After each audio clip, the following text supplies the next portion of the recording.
You know, I've known you for, let's just say, several years, Charlene. I've had the opportunity to report, on what you're doing in AT&T, and you are one of the things that's always struck me is you are a great storyteller. And I look at your background, and I see, well, she actually started out wanting to be a journalist. Was that something that was a deeply held passion, or just let's try it and see how it goes? That's is interesting to think back to that, Diane.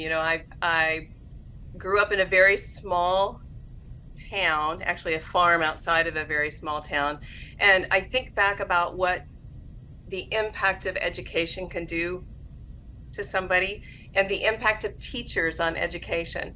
I went into journalism in college simply because of one comment from one teacher who said one day in a class, Charlene knows how to write. And that was it. Wow. How old were you And when that happened? I was a sophomore in high school. Wow. And that one statement made me start thinking about, well, what do you do with that? If I can write, what do I do with that? Right. And so it led Ka-ching. me into, yeah, but it led me into journalism. And as I started to grow and try to understand what journalism even was, it made me realize, okay, having the ability to write and communicate is so important, not just for journalists, but for any company Hmm. and for any discipline and for any function within a company. And so then my plan was, let's get a good base of writing ability under me, Hmm. and then I will have the flexibility to do something else if that's something that I so And you're choose. So that's something how I started. else.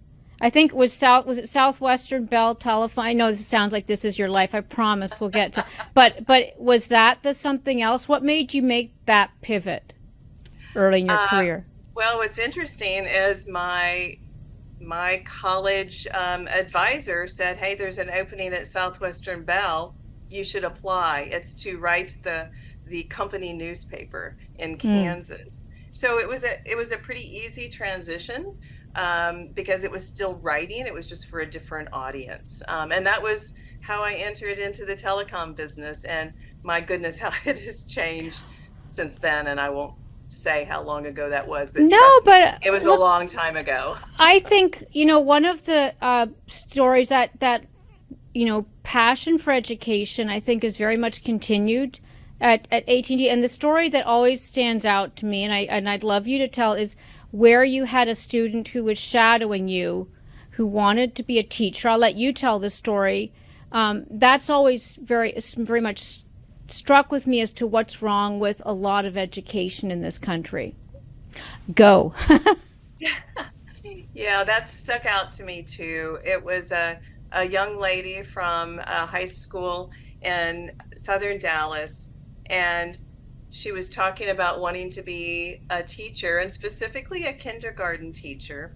And so, as I was probing and asking about her ambitions for education, and I brought up college, she had a surprised look on her face.